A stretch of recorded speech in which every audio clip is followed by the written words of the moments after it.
আমরা সাধারণত ভেবে থাকি জীবনের আসল আনন্দ, সুযোগ আর অ্যাডভেঞ্চার 20 কিংবা 30-এর কোঠাতেই শেষ হয়ে যায়।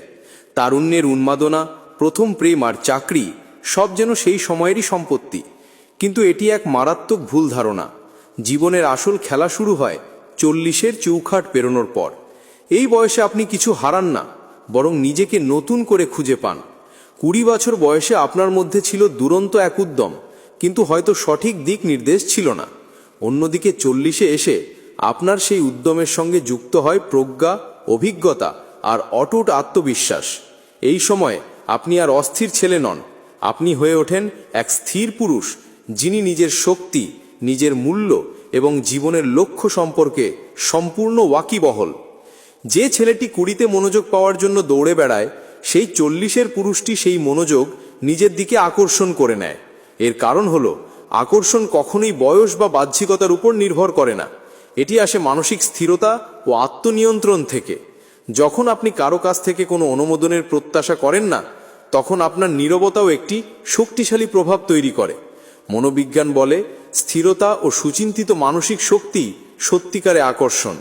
এই নতুন অধ্যায়ে নিজেকে অজেয় করে তুলতে হলে একজন পুরুষকে 3টি মূল অভ্যাসকে জীবনে প্রতিষ্ঠা করতে হয়। প্রথমত, আবেগের নিয়ন্ত্রণ। 40-এর আগে হয়তো আপনার ইগো আপনাকে চালাতো, কিন্তু এখন আপনি শেখেন কিভাবে সেই আবেগকে উপেক্ষা করতে হয় এবং আপনার বুদ্ধি দ্বারা পরিচালিত হতে হয়। এই আত্মনিয়ন্ত্রণই আপনার সবচেয়ে বড় শক্তি। দ্বিতীয়ত, নির্বাচিত পরিষদ। এই সময় আপনি সম্পর্কের সংখ্যা নয়, তার মানকে মূল্য দেন।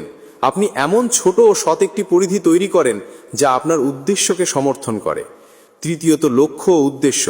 এই বয়সে আপনার ফোকাস আর প্রদর্শনীর দিকে থাকে না, আপনি মন দেন উত্তরাধিকার গড়ার দিকে, নিজের সাম্রাজ্য, নিজের লক্ষ্য।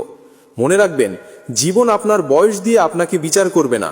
আপনার চিন্তা, আপনার মানসিক দৃঢ়তা এবং আপনার আত্মনিয়ন্ত্রণই নির্ধারণ করবে আপনি কে।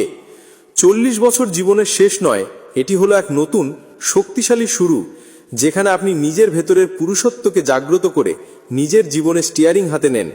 খেলা শুরু হয়েছিল হয়তো 20 বছর বয়সে, কিন্তু আসল জয় আসে 40 বছর বয়সে।